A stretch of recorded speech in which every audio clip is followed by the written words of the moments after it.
Terima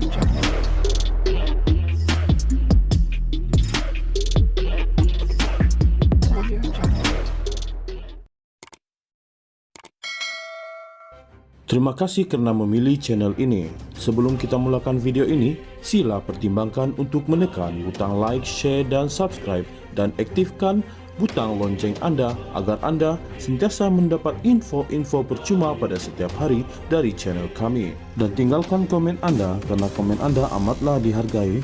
Terima kasih. Persatuan Bola Sepak Kedah KFA memaklumkan isu dana yang mencetuskan dakwaan rasuah berkaitan badan sukan itu berpunca daripada masalah yang dialami sebuah syarikat yang berminat memiliki saham Darulaman Football Club Sendirian Berhad di AFC. Presidennya, Muhammad Sanusi Madnor, berkata pada awalnya sesuai dengan dasar terbuka KFA, mereka sedia berunding dengan syarikat terbabit. Hasil daripada rundingan itu, syarikat berkenaan bersetuju memberi pinjaman RM5 juta kepada KFA sebagai bukti komitmen pembelian saham di AFC yang bernilai RM30 juta. Sebanyak RM5 juta didepositkan ke akaun KFA pada tahun tersebut 2020, namun rundingan seterusnya gagal mencapai kata sepakat setelah KFA mendapati syarikat tersebut bermasalah, menyebabkan proses rundingan dihentikan serta-merta, katanya dalam kenyataan hari ini. Sanusi yang juga Menteri Besar Kedah berkata, syarikat berkenaan kemudian menuntut agar pinjaman tersebut dikembalikan dan berdasarkan kemampuan kewangan semasa KFA, mereka meminta RM1.3 juta daripada RM5 juta itu. Pada waktu sama, dakwa Sanusi, sebuah syarikat senaraian awam mendakwa RM5 juta tersebut adalah wang mereka yang sebenarnya diberikan kepada syarikat yang berunding dengan KFA. Katanya wang berkenaan didakwa diberikan untuk mendorong kerjasama untuk melaksana atau menyambung konsesi rawatan bekalan air atas nama syarikat lain. Dakwanya syarikat senaraian awam itu yang tidak pernah berurusan dengan KFA turut menuntut wang berkenaan. Surat tuntutan tersebut diberi salinannya kepada KFA, katanya. Semalam Sanusi dilaporkan selesai memberi keterangan selama 3 jam di Ibu Pejabat SPRM di Putrajaya untuk membantu siasatan dakwaan rasuah RM6 juta membabitkan KFA. Siasatan dijalankan selepas SPRM menerima laporan daripada kontraktor yang mendakwa mereka dijanjikan projek di Kedah jika menyalurkan dana kepada KFA namun tidak memperolehnya selepas berbuat demikian. Sanusi juga sebelum ini mendakwa dia menjadi sasaran pihak tertentu di sebalik plot dakwaan rasuah dalam KFA, selain mendakwa ada pihak lain yang sepatutnya dikenakan tindakan dan bukan 4 individu ditahan SPRM. Mengulas lanjut, Sanusi menegaskan, tidak timbul sama sekali penyelewengan atau pecah amanah RM6 juta kerana jumlah pinjaman itu adalah RM5 juta. Dakwa Sanusi, pihak yang melakukan penipuan ialah syarikat yang berunding dengan KFA manakala yang terpedaya dengan janji-janji projek adalah syarikat senaraian awam berkenaan. Menurutnya, kedua-dua syarikat berkenaan tidak mendapat sebarang projek yang diharapkan walaupun telah memberi pinjaman kepada KFA. Tiada penyalahgunaan, songlap, penyelewengan untuk kepentingan peribadi mana-mana pihak dalam KFA melainkan sepenuhnya dibelanjakan untuk KFA, katanya. Kata Sanusi, dia juga turut menyifatkan dakwaan rasuah yang dikenakan terhadapnya ini paling luar biasa di dunia. Dakwaan rasuah ini paling luar biasa di dunia, boleh dianggap luar tabi'i. Kes disiasat kerana tidak beri projek sedangkan kes rasuah biasanya disiasat melibatkan pemberian wang atau projek.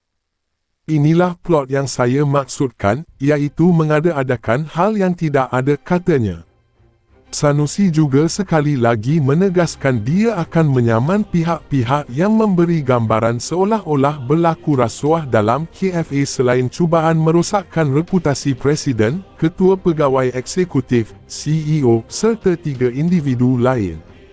Sanusi berkata, surat saman tersebut akan dihantar dalam masa terdekat kepada pihak berkenaan.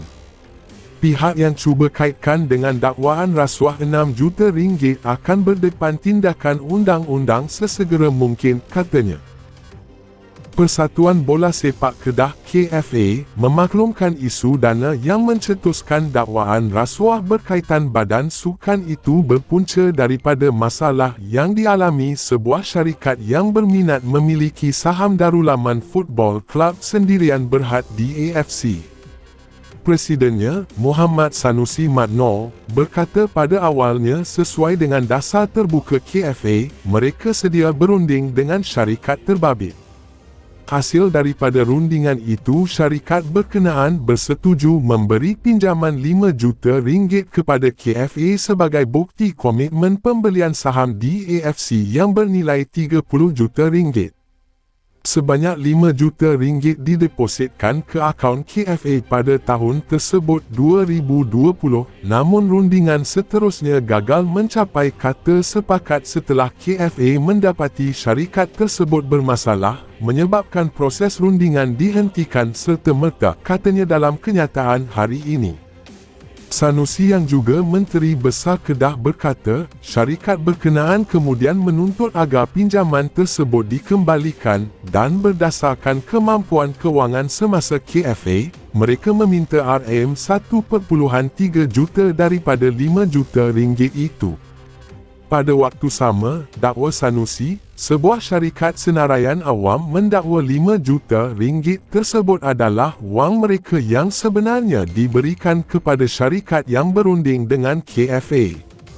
Katanya wang berkenaan didakwa diberikan untuk mendorong kerjasama untuk melaksana atau menyambung konsesi rawatan bekalan air atas nama syarikat lain. Dakwanya syarikat senaraian awam itu yang tidak pernah berurusan dengan KFA turut menuntut wang berkenaan. Surat tuntutan tersebut diberi salinannya kepada KFA, katanya. Semalam Sanusi dilaporkan selesai memberi keterangan selama 3 jam di Ibu Pejabat SPRM di Putrajaya untuk membantu siasatan dakwaan rasuah RM6 juta membabitkan KFA. Siasatan dijalankan selepas SPRM menerima laporan daripada kontraktor yang mendakwa mereka dijanjikan projek di Kedah jika menyalurkan dana kepada KFA namun tidak memperolehnya selepas berbuat demikian. Sanusi juga sebelum ini mendakwa dia menjadi sasaran pihak tertentu di sebalik plot dakwaan rasuah dalam KFA, selain mendakwa ada pihak lain yang sepatutnya dikenakan tindakan dan bukan 4 individu ditahan SPRM. Mengulas lanjut, Sanusi menegaskan, tidak timbul sama sekali penyelewengan atau pecah amanah RM6 juta kerana jumlah pinjaman itu adalah RM5 juta. Dakwa Sanusi, pihak yang melakukan penipuan ialah syarikat yang berunding dengan KFA manakala yang terpedaya dengan janji-janji projek adalah syarikat senaraian awam berkenaan. Menurutnya, kedua-dua syarikat berkenaan tidak mendapat sebarang projek yang diharapkan walaupun telah memberi pinjaman kepada KFA. Tiada penyalahgunaan, songlap, penyelewengan untuk kepentingan peribadi mana-mana pihak dalam KFA melainkan sepenuhnya dibelanjakan untuk KFA, katanya. Kata Sanusi, dia juga turut menyifatkan dakwaan rasuah yang dikenakan terhadapnya ini paling luar biasa di dunia. Dakwaan rasuah ini paling luar biasa di dunia, boleh dianggap luar tabi'i. Kes disiasat kerana tidak beri projek sedangkan kes rasuah biasanya disiasat melibatkan pemberian wang atau projek. Inilah plot yang saya maksudkan, iaitu mengada-adakan hal yang tidak ada, katanya. Sanusi juga sekali lagi menegaskan dia akan menyaman pihak-pihak yang memberi gambaran seolah-olah berlaku rasuah dalam KFA selain cubaan merosakkan reputasi Presiden, Ketua Pegawai Eksekutif, CEO serta 3 individu lain. Sanusi berkata, surat saman tersebut akan dihantar dalam masa terdekat kepada pihak berkenaan. Pihak yang cuba kaitkan dengan dakwaan rasuah RM6 juta akan berdepan tindakan undang-undang sesegera mungkin, katanya.